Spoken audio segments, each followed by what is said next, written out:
This is Dr. Sachin Goswami and I welcome you on our YouTube classes Goswami Classes।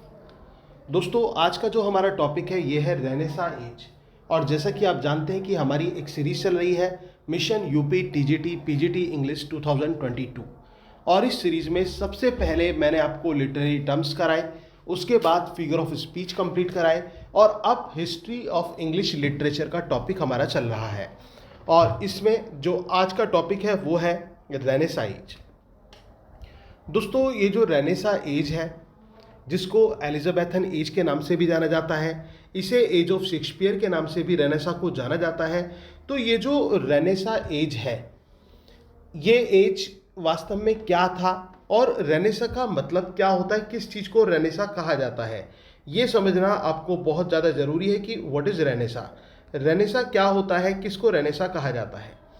तो Renaissance की बात करें तो Renaissance है रिबर्थ, रिवाइवल और reawakening of ancient Greek classical culture in Europe.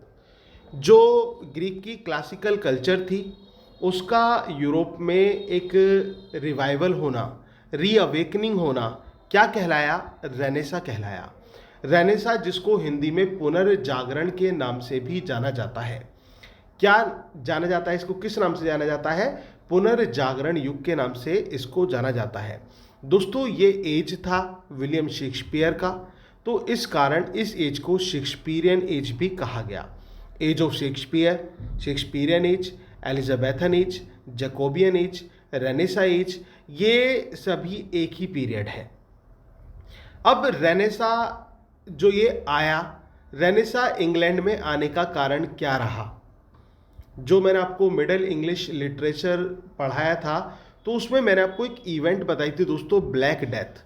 Black death की जो event थी, जो एक घटना थी ब्लैक डेथ की, जो कि प्लेग की एक बीमारी थी और जिससे बहुत सारे लोग इन्फेक्टेड हुए थे और वो एक स्थान से दूसरे स्थान पर पलायन करने लगे थे।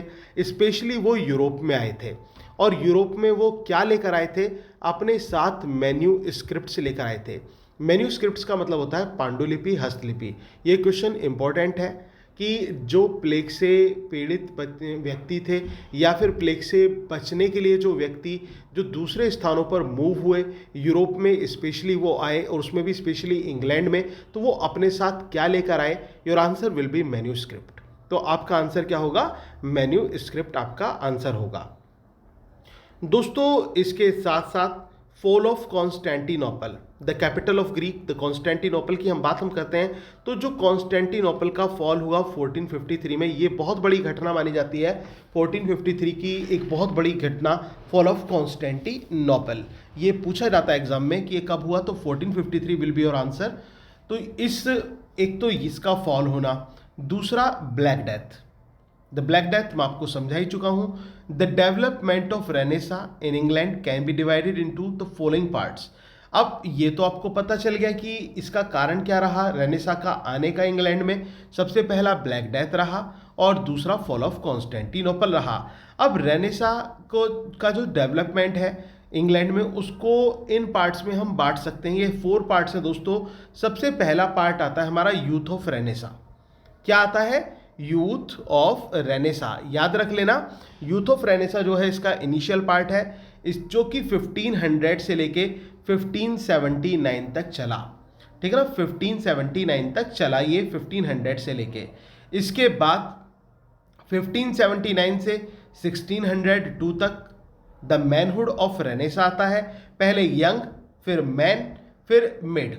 दोस्तों ये आप एक तरह से समझते भी चले, बिल्कुल जैसे एक ह्यूमन लाइफ होती है ना, उसी तरह से एज को हमने बांटा है। सबसे पहले यंग अवस्था है यहाँ पर दी गई है, फिर मैनहुड दिया गया है, फिर मिडल एज दे दी गई है, उसके बाद ओल्ड एज दे दिया गया।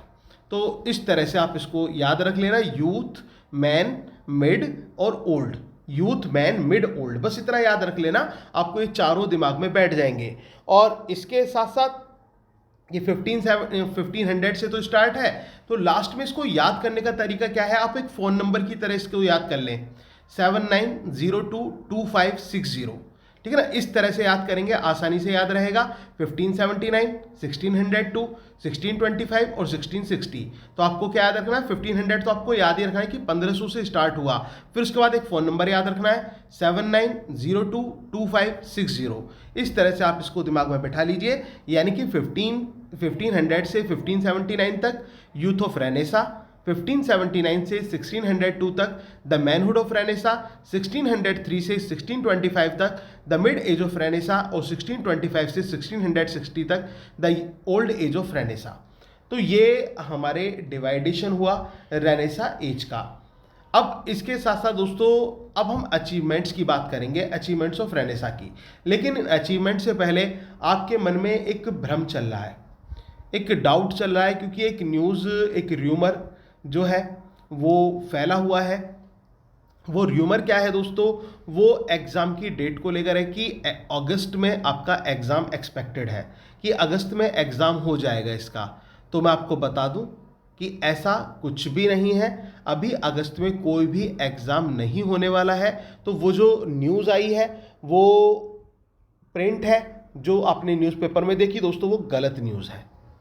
क्योंकि ये नहीं होता कि हमेशा जो न्यूज़पेपर या फिर मीडिया होती है वो एक सच्ची खबर ही देती है, वो कभी कभी र्यूमर को भी जो है स्प्रेड करने में योगदान देती है। और आजकल तो मीडिया जो है वो एक पपेट की तरह काम करता है। तो ये एक गलत न्यूज़ है दोस्तों। तो अभी कोई डेट नहीं आई है और ना ही एक्सपेक्टेड है अगस्त में।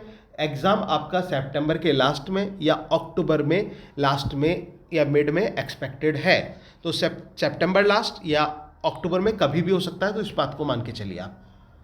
तो उसी तरह से आप अपनी तैयारी करते रहें, मेहनत करते रहें। और टेलीग्राम चैनल पर ये सारी PDF आपको मिलेंगी। टेलीग्राम चैनल पर सीक्वेंस में हमारी जो सीरीज़ चल रही है उसका लिंक आपको सीक्वेंस में मिल जाएगा। तो टेलीग्राम चैनल को डिस्क्रिप्शन बॉक्स में जाके ज़रूर ज्वाइन कर लें। इसके साथ साथ अगर आप नोट्स परचेज़ करना चाहते हैं तो दोस्तों आप नोट्स भी परचेज़ कर सकते हैं। और नोट्स परचेज़ करने के लिए आपको मेरे नंबर 9756055255 पर कांटेक्ट करना होगा। तो आप उसके थ्रू हमारे जो नोट्स हैं वो परचेज़ कर सकते हैं दोस्तों। केवल 2000 रुपये में नोट्स हैं। और जो रिकॉर्डेड क्लासेस हैं, कंप्लीट पैकेज है रिकॉर्डेड क्लासेस का, वो केवल 1000 रुपये में है। 3000 के बैठते हैं, लेकिन दोनों चीज़ एक साथ के लेते हैं तो आप 2500 में आपको कंप्लीट पैकेज ये मिल जाएगा। तो अगर आप मेरे से तैयारी कर रहे हैं तो मैं चाहता हूँ कि आप एक कंप्लीट पैकेज के साथ जुड़ें। Achievement of Renaissance. रेनेसा का अचीवमेंट क्या रहा दोस्तों, रेनेसा की उपलब्धि क्या क्या रही। सबसे पहला तो प्रिंटिंग प्रेस का आविष्कार होना, the invention of printing press. ये एक मेजर अचीवमेंट माना जाता है रेनेसा एज का। प्रिंटिंग प्रेस पहले नहीं थी, लेकिन रेनेसा एज में प्रिंटिंग प्रेस आई। और प्रिंटिंग प्रेस से क्या हुआ, जो बुक्स थी वो अब मल्टीपल छपने लगी, यानी कि बहुत ज़्यादा मात्रा में जो बुक्स थी वो आने लगी। जो साधारण लोगों की पकड़ में किताबें नहीं थी, क्योंकि पहले क्या होता था, हाथों से लिखी जाती थी किताबें, और जो मैन्युस्क्रिप्ट्स होती थी उनको मतलब एक बार लिख लिया, फिर दोबारा लिखा जाना, फिर तीसरी बार लिखा जाना, और शहर के और या कस्बे के या प्रांत के जो भी प्रतिष्ठित लोग हुआ करते थे उनको वो डिस्ट्रीब्यूट की जाती थी। अब ज़रूरी नहीं था कि जिनको वो मैन्युस्क्रिप्ट दी जा रही है कि वो उसमें इंटरेस्ट लें, वो उसको पढ़ें, उसको प्रमोट करें। तो बहुत ज़्यादा परेशानियां थीं। और लिटरेचर जो था वो सीमित क्राइटेरिया बन चुका था, सीमित लोगों तक पहुंच रहा था। जो रिटन लिटरेचर था, बशर्ते थिएटर के थ्रू लोग लिटरेचर से अवेयर हो रहे थे। बट अगर जो हम इसकी बात करें तो प्रिंटिंग प्रेस से एक क्रांति आई। और ये क्रांति क्या थी, किताबें बहुत सारी मात्रा में छपने लगी, लोगों तक पहुंचने लगी। इसमें यहाँ तक कि जो हमारे पुराने फिलोसोफर्स थे, जो ग्रीक के फिलोसोफर्स रहे, एरिस्टोटल, प्लेटो, इनकी बुक्स भी, जैसे कि प्लेटो की रिपब्लिक, एरिस्टोटल की पोएटिक्स, ये सभी जब ये पब्लिश हुई तो एक बहुत बड़ी उपलब्धि यूरोप को लगी। और उस समय विलियम शेक्सपियर, फ्रांसिस बेकन जैसे राइटर थे दोस्तों, तो ऑब्वियसली इनका नाम होना बनता है। तो शेक्सपियर की पॉपुलैरिटी का एक सबसे बड़ा कारण प्रिंटिंग प्रेस भी रहा। क्लियर हुआ। इसके बाद द इन्वेंशन ऑफ कंपास। ये ही नहीं केवल कि हमारा लिटरेचर के फील्ड में इन्वेंशन हुआ, या फिर देखो प्रिंटिंग प्रेस का तो हर फील्ड के लिए है। प्रिंटिंग प्रेस चाहे वो कोई भी क्षेत्र हो, सब क्षेत्र में प्रिंटिंग का काम है। और प्रिंटिंग प्रेस के बिना आप एक्सपेक्ट कर सकते हैं कि कैसी लाइफ होती। सोचना कभी और 10 मिनट कुछ लिख के देखना कि लाइफ विदाउट प्रिंटिंग प्रेस तो कैसी लाइफ होगी दोस्तों, आप एक अनुमान लगा सकते हैं। इसके बाद दोस्तों कंपास का आविष्कार। अब ये कंपास जो है, ये कोई प्रकार की बात नहीं कर रहा हूँ मैं, कंपास दिशा सूचक यंत्र जो होता है उसका इन्वेंशन होना, उसका आविष्कार होना, ये भी एक बहुत बड़ी उपलब्धि रही, कंपास का आविष्कार भी। इसके बाद दोस्तों the discovery of India by Vasco da Gama and America by Columbus, one of the biggest achievements of renaissance age. Vasco da Gama ने भारत की खोज की, भारत यात्रा पर वास्को डिगामा आया था, वो यही टाइम चल रहा था दोस्तों। और इसके साथ साथ कोलंबस ने अमेरिका की खोज की थी। तो ये एज अपने आप में हर फील्ड को लिए हुए है, चाहे वो एस्ट्रोनॉमी का फील्ड हो, चाहे वो एक्सप्लोरेशन का फील्ड हो, चाहे वो साइंस का फील्ड हो, चाहे वो लिटरेचर का फील्ड हो, हर क्षेत्र में उपलब्धि हमें इस एज में देखने को मिलती है। Copernicus and Galileo rediscovered that the earth moves around the sun. Copernicus और गैलीलियो ने ये रीडिस्कवर किया कि पृथ्वी जो है वो सूर्य के चारों ओर चक्कर काटती है। ये किसने रीडिस्कवर किया था दोस्तों? हम बात करें रीडिस्कवर की, डिस्कवर नहीं, रीडिस्कवर, पुनः खोज की। अर्थ मूव्स अराउंड द सन किसने की दोस्तों? ये कोपरनिकस और गैलीलियो ने। अगर जो हम इसकी बात देखें दोस्तों, आप सभी जानते हैं कि आर्यभट्ट ने इस सिद्धांत को लागू कर दिया था, उन्होंने खोज कर दी थी इस चीज़ को। और लेकिन जो इंग्लिश पीपल हैं वो हमेशा रिसर्च करते हैं, और जब तक वो अपनी रिसर्च कंप्लीट नहीं कर लेते तब तक उनको उस चीज़ पर यकीन नहीं होता। तो कोपरनिकस और गैलीलियो ने रीडिस्कवर करके ये खोज लगाई कि पृथ्वी जो है वो सूर्य के चारों ओर चक्कर काटती है। इसके बाद दोस्तों new ideas by books of classical authors. New ideas जो थे वो लोगों के बीच में आए। अब ये न्यू आइडियाज़ किसके माध्यम से आए? स्पेशली क्लासिकल फिलोसोफर्स और राइटर्स के माध्यम से आए, उनकी बुक्स के माध्यम से आए, जिसमें प्लेटो की बुक रिपब्लिक रही, एरिस्टोटल की बुक पोएटिक्स रही, मैकियावली की बुक द प्रिंस रही, और कैस्टिजिलोन की बुक द कॉर्टियर रही। दोस्तों यहाँ पर मेंशन नहीं है कैस्टिजिलोन का, तो आप लिख लेना द कॉर्टियर। कैस्टिजिलोन की जो बुक थी वो कौन सी थी? कॉर्टियर थी, द कॉर्टियर। प्लेटो की रिपब्लिक, एरिस्टोटल की पोएटिक्स, मैकियावली की द प्रिंस और कैस्टिजिलोन द कॉर्टियर। ये बहुत इंपॉर्टेंट है और एग्जाम में पूछा भी जा सकता है कि द प्रिंस किसकी बुक है? आपका आंसर होगा मैकियावली की है। द पोएटिक्स किसकी बुक है? आपका आंसर होगा एरिस्टोटल की है। रिपब्लिक किसकी बुक है? आपका आंसर होगा प्लेटो की है। इसके बाद ट्रेड एंड न्यू वेल्थ, व्यापार और न्यू वेल्थ, ये अपने आप में बहुत इंपॉर्टेंट पॉइंट आ जाता है दोस्तों।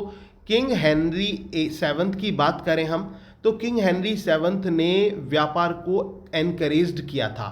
King Henry seventh encouraged trade, established commercial relations and entered into treaties with a number of European countries. दोस्तों इन्होंने क्या किया था? किंग सेवंथ ने व्यापार को बहुत ज़्यादा एनकरेज किया था, बढ़ावा दिया था, और बहुत सारे यूरोपियन कंट्रीज से व्यापार को जोड़ा था। और उसमें जो मेन सोर्स रखा गया था दोस्तों व्यापार का, वो समुद्र का जो वो था ना, जो रास्ता था, उसको यूज़ किया गया था। अब इससे जो भी एक्स्ट्रा बेनिफिट हुआ, जो भी एक रैंसम आया, तो दोस्तों उसको रेनोवेशन ऑफ इंग्लिश चर्च में यूज़ किया गया था। ये भी अपने आप में बहुत इंपॉर्टेंट क्वेश्चन बन जाता है कि the ransom earned through the trade was used in the renovation of dash, your answer will be English church। Clear हुआ? तो किंग हेनरी सेवंथ ने व्यापार को बढ़ावा दिया था, और specially focus was made on wood and cloth manufacturing and their export. किस चीज़ पर? वूल और क्लॉथ पर। जो वूल और क्लॉथ था, मतलब ऊन और कपड़े, इन पर, मैं गलती से वुड बोल गया था दोस्तों, तो वूल और क्लॉथ जो था इनके मैन्युफैक्चरिंग पर ज़्यादा जोर डाला गया था और एक्सपोर्टेशन पर इनके। The main source of the trade was by the ways to sea, और जो मेन साधन था दोस्तों वो क्या था? समुद्री रास्ते से व्यापार को बढ़ावा दिया गया था। The new wealth and was used in adorning churches and founding a network of colleges around Oxford and Cambridge universities. This is one of the most important points. Exam में पूछा जा सकता है कि जो पैसा कमाया गया व्यापार के माध्यम से किंग हेनरी सेवंथ ने, उसको यूज कहाँ किया गया, किस रूप में उसको यूज किया गया, तो आपका आंसर होगा एडॉर्निंग चर्चेज या फिर रेनोवेशन ऑफ इंग्लिश चर्च। जो उनका जीर्णोद्धार किया गया ना जो चर्च का, तो उसमें उसको यूज किया गया। अब इसका भी बेनिफिट हुआ अंग्रेजों को। इसका क्या बेनिफिट हुआ? जब पैसा चर्च में लगाया गया उससे ये फायदा हुआ कि जो टूरिज्म था उसको प्रमोट किया गया और टूरिज्म जो था वहाँ पे वो डेवलप हुआ।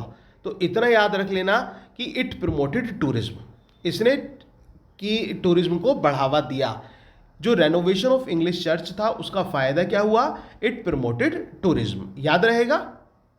इसके साथ साथ इस पैसे से जो नेटवर्क ऑफ कॉलेजेस थे ऑक्सफोर्ड और कैम्ब्रिज यूनिवर्सिटीज़ ने अपने जो यूनिवर्सिटीज़ के जो कॉलेजेस होते हैं ना, जो एफिलिएशन दी जाती है, तो वो एफिलिएशन देना चालू किया।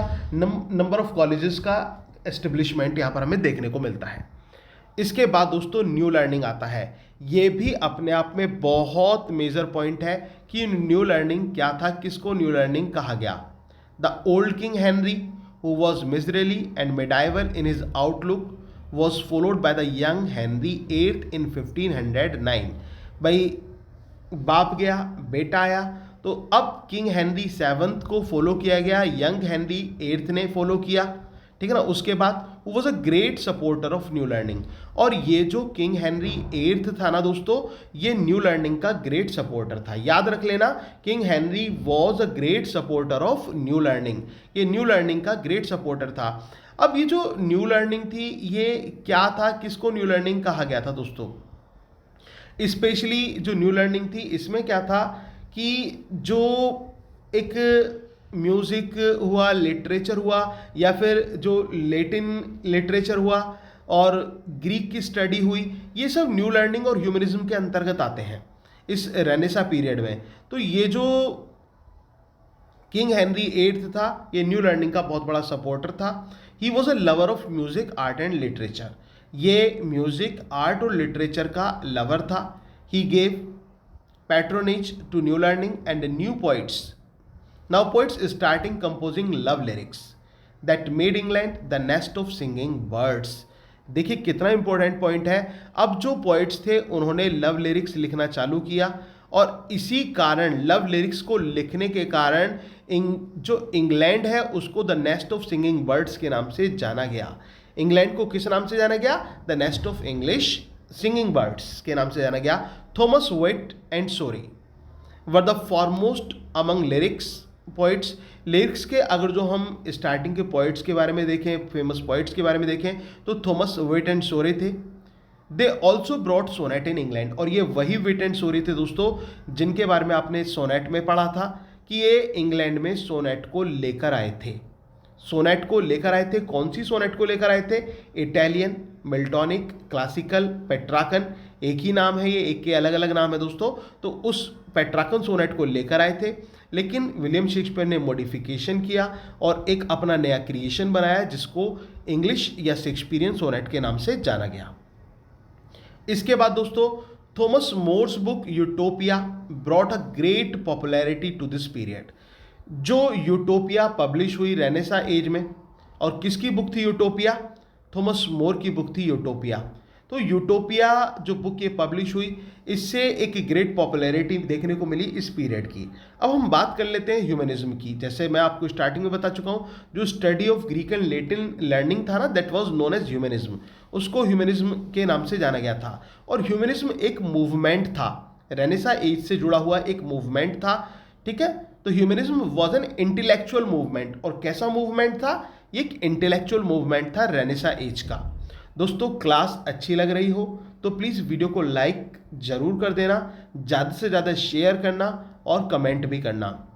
दोस्तों उस चीज़ के लिए मैं रियली अपोलोजाइज़ करता हूँ कि आपकी क्लासेस का रिदम बीच बीच में टूट रहा है। और वो क्यों टूट रहा है? क्योंकि मैं खुद ही टूटा पड़ा हूँ साथियों। कहने का मतलब मेरी तबीयत बिल्कुल सही नहीं है और मतलब कुछ भी अच्छा नहीं हो रहा है मेरे साथ, तो दैट्स वाई। और हेल्थ में मतलब थोड़ी सी इश्यूज हैं, प्रॉब्लम आ रही हैं, कभी कुछ हो रहा है कभी कुछ प्रॉब्लम है, तो इस वजह से थोड़ा सा क्लास में ब्रेक होता है, हो गया। लेकिन कोशिश करता हूँ कि फिर उठूँ और फिर आपके लिए लड़ूँ, और वही मैं करता रहता हूँ। और उम्मीद है आपकी जो दुआएं हैं दोस्तों वो ज़रूर रंग लाएंगी, और I will be completely fine. Sorry. तो ह्यूमनिज्म जो था वो एक इंटेलेक्चुअल मूवमेंट था रेनेसा एज का। Study of Greek and Italian writer was known as humanism.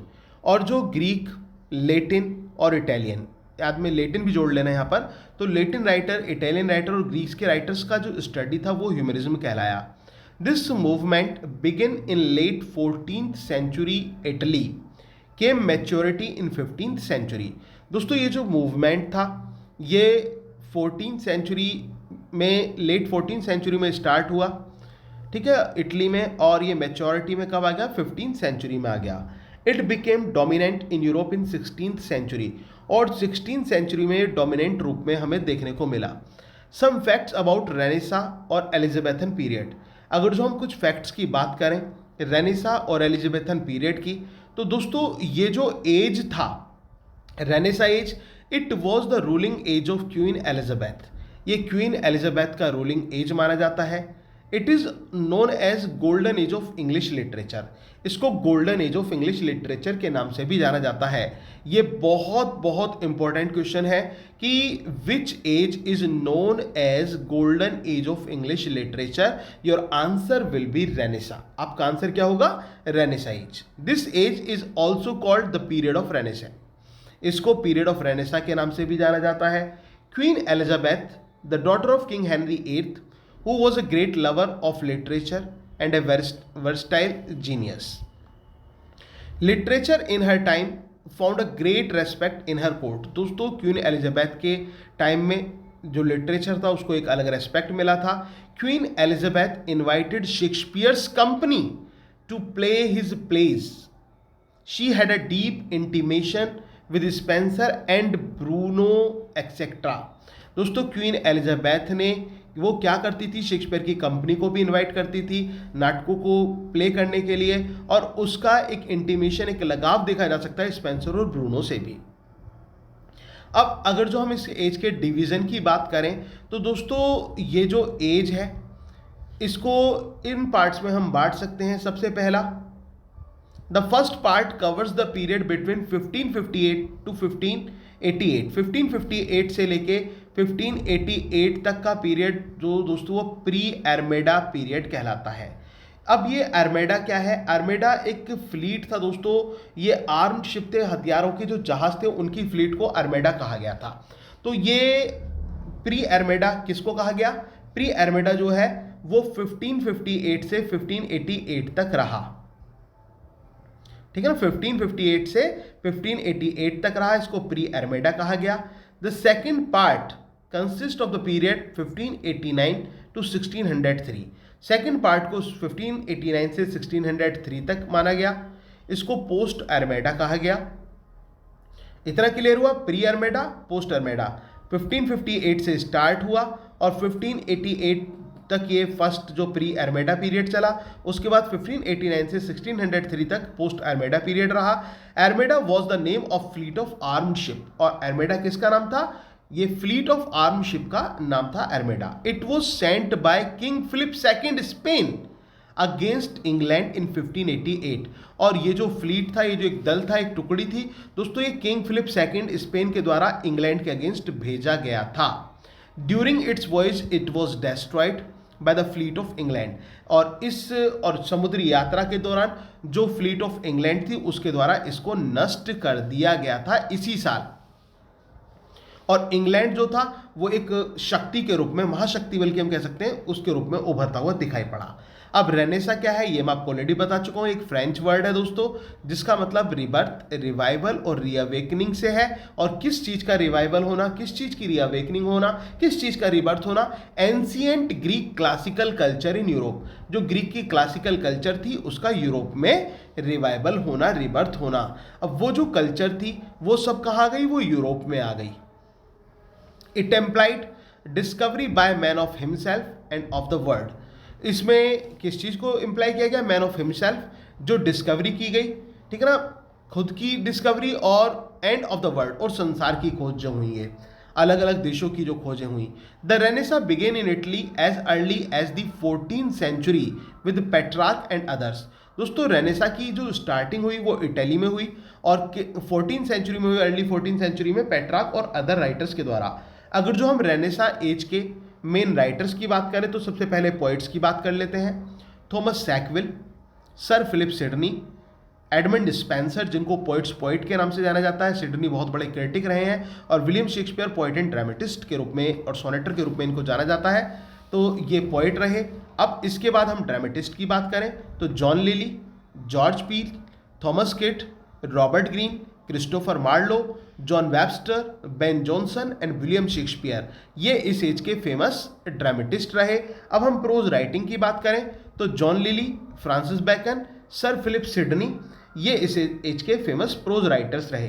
दोस्तों यूनिवर्सिटी विट्स ये अपने आप में बहुत बहुत इंपॉर्टेंट पॉइंट है और जुड़ा हुआ किससे है, रेनेसा एज से। एक एक पॉइंट, एक एक चीज क्लियर करता हुआ चल रहा हूँ। इस तरह से हिस्ट्री ऑफ इंग्लिश लिटरेचर आपको किसी भी बुक में नहीं मिलेगी। दोस्तों बहुत क्लैरिटी के साथ, बहुत आसान शब्दों में आपको हिस्ट्री ऑफ इंग्लिश लिटरेचर यहाँ पर समझा रहा हूँ। क्लास अच्छी लगे तो ज़्यादा से ज़्यादा शेयर किया करो। आप शेयर करने में कंजूसी करते हैं तो विद्या को अपने तक सीमित नहीं रखना चाहिए। जितने लोगों का फायदा हो जाए दोस्तों उतनों का हमें करना चाहिए। आप ये मत सोचिए कि अगर जो मैंने दूसरे तक पहुंचा दी तो दूसरा आप उसका ज़्यादा लाभ ले लेगा। विद्या उसको ज़्यादा आती है जो इसका स्प्रेड ज़्यादा करता है, जो इसको ज़्यादा फैलाता है। ऐसा नहीं कि जो लालच करेगा या फिर अपने तक सीमित रखेगा उसको ज्ञान की प्राप्ति नहीं होती। ध्यान रखना, ज्ञान बांटने से बढ़ता है और बांटने से ही बढ़ता है। तो इस ज्ञान को ज़्यादा से ज़्यादा फैलाइए, दूसरे लोगों तक भी पहुंचाइए इसको, ताकि वो भी इस चीज़ का फ़ायदा उठा सकें। उनको भी पता चले कि कोई सीरीज़ गोस्वामी क्लासेस पर चल रही है जो उनके लिए बहुत बेनिफिशियल है। और इसको ज़्यादा से ज़्यादा जो आपके स्टडी ग्रुप्स बने हों, जो आपके टीजीटी पीजीटी से रिलेटेड हो, केवीएस एनवीएस से रिलेटेड हो, उनमें सभी में इसको पोस्ट कीजिए। कोई भी सोशल मीडिया ग्रुप हो वहाँ पर ज़्यादा से ज़्यादा आपको स्प्रेड करना है, वीडियो को लाइक करना है, शेयर करना है और दोस्तों कमेंट भी ज़रूर करना है। और इसके साथ साथ अगर आपको मेरी ये सीरीज़ अच्छी लग रही हो और आपको पढ़ाना अच्छा लगता हो तो दोस्तों मैं आपसे रिक्वेस्ट करूँगा कि हमारा जो पूरा एक सेशन हम कह सकते हैं, एक पैकेज कह सकते हैं, वो जो पूरा पैकेज है केवल 2500 रुपये में, आप उसको भी ज़रूर खरीदें। क्योंकि थोड़े से पैसों का लोभ ना करें, रिजल्ट अच्छा लाना है और निश्चित रूप से सफलता पानी है तो मेरे साथ बने रहिए और अच्छी तरह से पूरी पैकेज के साथ जुड़ें। तो दोस्तों आपके लिए भी बहुत अच्छा होगा और मुझे भी देखकर खुशी होगी कि मेरे जो विद्यार्थी हैं वो सफलता के शिखर तक पहुंच रहे हैं। अब हम बात करें यूनिवर्सिटी विट्स की, तो यूनिवर्सिटी विट्स क्या था दोस्तों, ये एक ग्रुप ऑफ स्कॉलर्स था ऑक्सफोर्ड और कैम्ब्रिज यूनिवर्सिटी का। कब, in late 16th century, late 16th century में स्कॉलर ऑफ ऑक्सफोर्ड और कैम्ब्रिज यूनिवर्सिटी के का जो एक ग्रुप था दोस्तों, ये क्या कहलाया है, यूनिवर्सिटी विट्स के नाम से इसको जाना गया। अब इस यूनिवर्सिटी विट्स में अलग अलग यूनिवर्सिटी से पढ़े हुए थे, कैम्ब्रिज यूनिवर्सिटी और ऑक्सफोर्ड से। अब कौन कौन किससे था वो भी देख लीजिए। क्रिस्टोफर मार्लो कैम्ब्रिज को बिलोंग करते थे, रॉबर्ट ग्रीन कैम्ब्रिज यूनिवर्सिटी से, Thomas Nash Cambridge university, John lily Oxford, Thomas launch Oxford, George Peele Oxford और थॉमस किट ऑक्सफोर्ड। तो ये चीज आपको याद रखनी है कि एलएलपी के ऑक्सफोर्ड के थे और एमजीएन कैम्ब्रिज के थे। मतलब शॉर्ट में आपको बता रहा हूँ, ये लास्ट के मार्लो, इनकी जो लास्ट के वो नेम है वो उनको हमने तोड़ लिया और उनको ट्रिकी रूप में आप इनको याद कर सकते हैं। क्रिस्टोफर मार्लो, रॉबर्ट ग्रीन और Thomas Nash Cambridge, John lily, Thomas launch, George Peele और थॉमस किट ऑक्सफोर्ड से थे।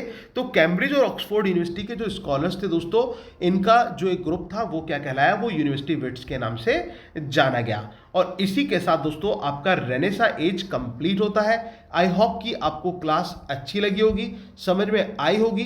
दोस्तों सेशन अच्छा लगा हो तो प्लीज़ वीडियो को लाइक, शेयर और कमेंट करना ना भूलें। ज़्यादा से ज़्यादा शेयर करें, लाइक करें और कमेंट करें। इसके साथ साथ हमारे टेलीग्राम चैनल को भी जरूर ज्वाइन कर लें डिस्क्रिप्शन बॉक्स में जाके, क्योंकि अभी तक भी मैं देख रहा हूँ कि आप लोग टेलीग्राम चैनल को ज्वाइन नहीं कर पा रहे हैं। तो दोस्तों उसे जरूर ज्वाइन कीजिए, क्योंकि सीक्वेंस में आपको क्लास मिल जाएंगी, सारी फ्री ऑफ कॉस्ट क्लासेज हैं, उसको जरूर ज्वाइन कर लीजिए। ताकि आपको बार बार जो है यूट्यूब पर ना आना पड़े। और यूट्यूब पे आपको जब आते भी होंगे तो चैनल पर सीक्वेंस में क्लासेस नहीं मिल पाती होंगी, लेकिन वहाँ पर सीक्वेंस में मिलेंगी, प्रॉपर मिलेंगी और पीडीएफ भी मिलेगी। अब आप सोच रहे होंगे सर आपने हिस्ट्री ऑफ इंग्लिश लिटरेचर की तो पीडीएफ अभी डाली नहीं है, तो हिस्ट्री ऑफ इंग्लिश लिटरेचर की पीडीएफ आपको तब मिलेगी जब ये पूरा टॉपिक हम कवर कर लेंगे हिस्ट्री ऑफ इंग्लिश लिटरेचर का। तो दोस्तों आज के लिए हम इतना ही रखेंगे। Thank you very much, yours doctor Sachin Goswami.